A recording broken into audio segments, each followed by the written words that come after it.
Good morning, everybody. My name is Tim Freeman. I'm a Douglas County Commissioner. Thank you for being here this morning. This morning, I'm here to introduce each of our speakers, but before I do that, I want to thank our governor and our federal delegation for being here to support us in these very difficult days. Each of the speakers is going to give their statement, and we're not going to do any questions.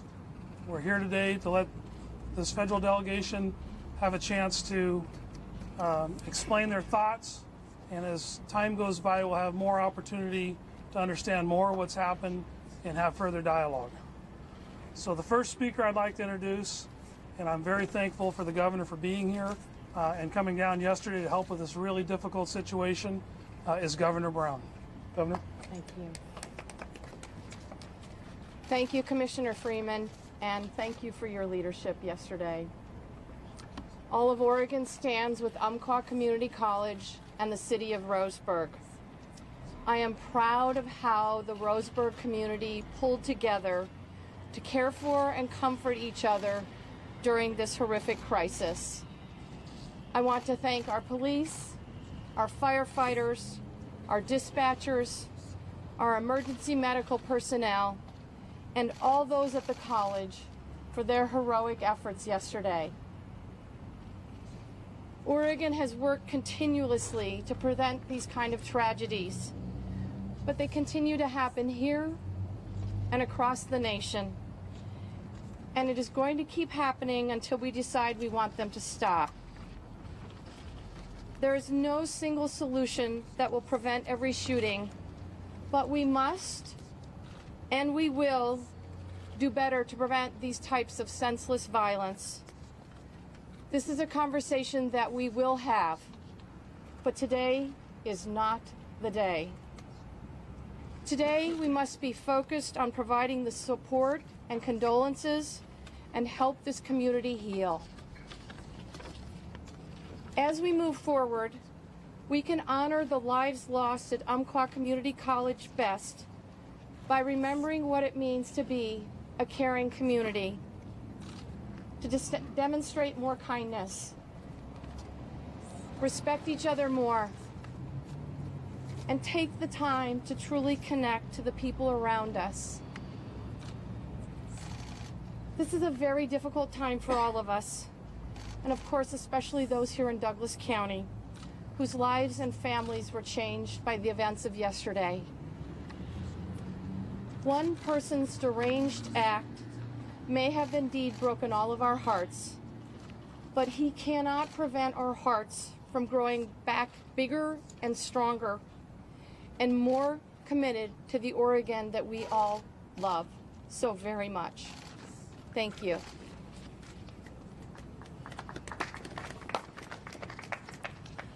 Thank you, Governor Brown. Our next speaker, and I should mention the next three speakers, got on planes and flew out here from Washington, D.C. to be with us today. I'm very grateful for their efforts. The next speaker is Senator Ron Wyden.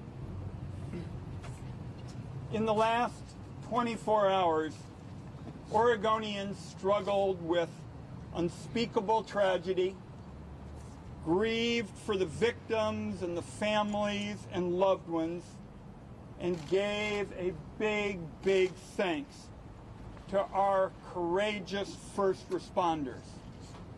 Right now is a time for healing and helping the community.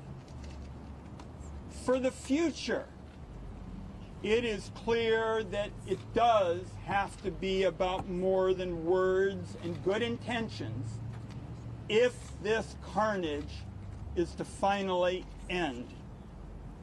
As a country, we cannot just shrug our shoulders and move on. In my view, ending these massacres is going to require compromise. Compromise that is about rights and responsibilities. Gun owners have rights under the law, and there must be responsibilities if these massacres are going to end. And Oregon is exactly the place to lead this conversation. What we have shown as Oregonians again and again is we can step forward and help our people as we seek to help this community today and show a bit of light for the rest of the nation. Today is not about what any of us in the United States Congress have voted for in the past. It is about what common ground we as people who don't always agree can find in the future.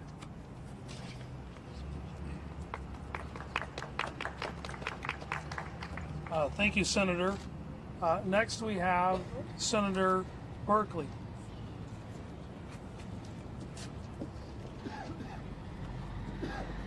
We have a long series of names branded on our hearts from across the nation. Places like Columbine, like Sandy Hook, and now here at Umpqua Community College here in Roseburg. It's a list of names that no community ever wants to have be included in.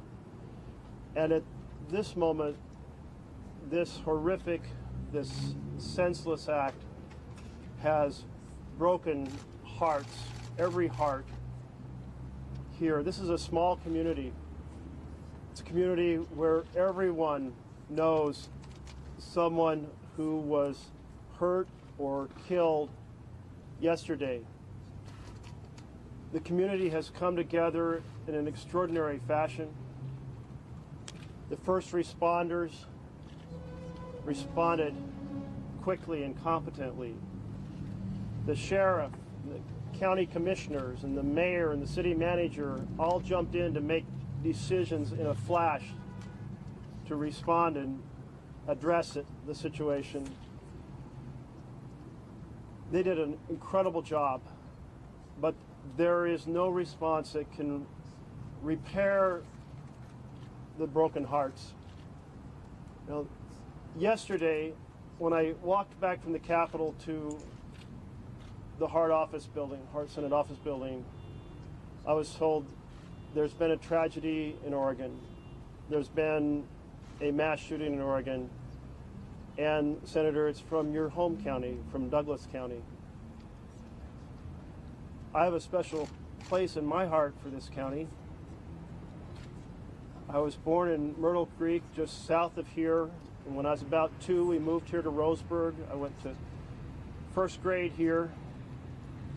I have family on both sides, my father's side and my mother's side. And this morning I was asked about my family down here. And I must say I never thought it could possibly be that my family, my extended family, my cousins were directly affected. But as I said, this is a small town and everyone's affected. And one of the individuals who died is the great-granddaughter of my first cousin, so she is my cousin. And I just tell you,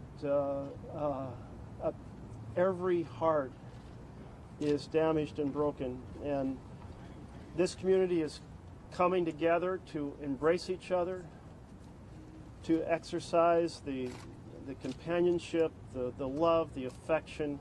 No one could have envisioned that here in this wonderful, beautiful place of Roseburg that this could happen.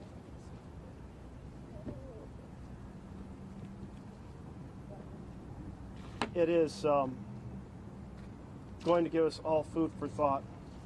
This long list gets longer with every passing week and month.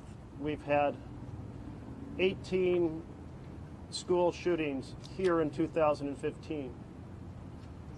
We've had 45 mass shootings in America in 2015. So we will all be carrying in our hearts not only the sorrow and the pain, but also the responsibility to ponder what we can do, that there will be fewer cities, that this list will not continue to grow as it has. Thank you. Thank you, Senator. So our last speaker today is Representative Peter Defazio. Representative.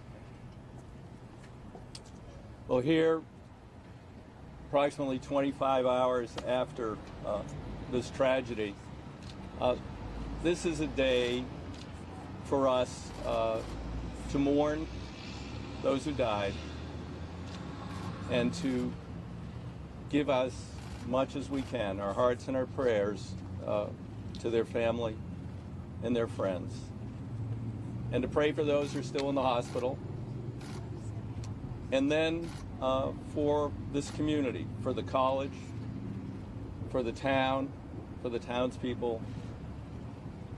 Today is a day of mourning. We'll go through grief.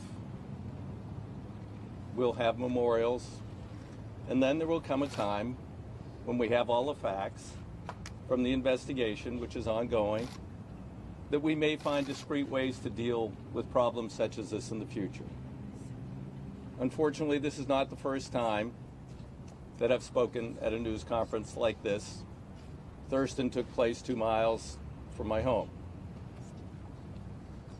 And in the case of Thurston, it was like I saw the press conference earlier today, tremendous demand for information, which isn't yet readily available, for solutions, which we can't even begin to think of until we know all the facts.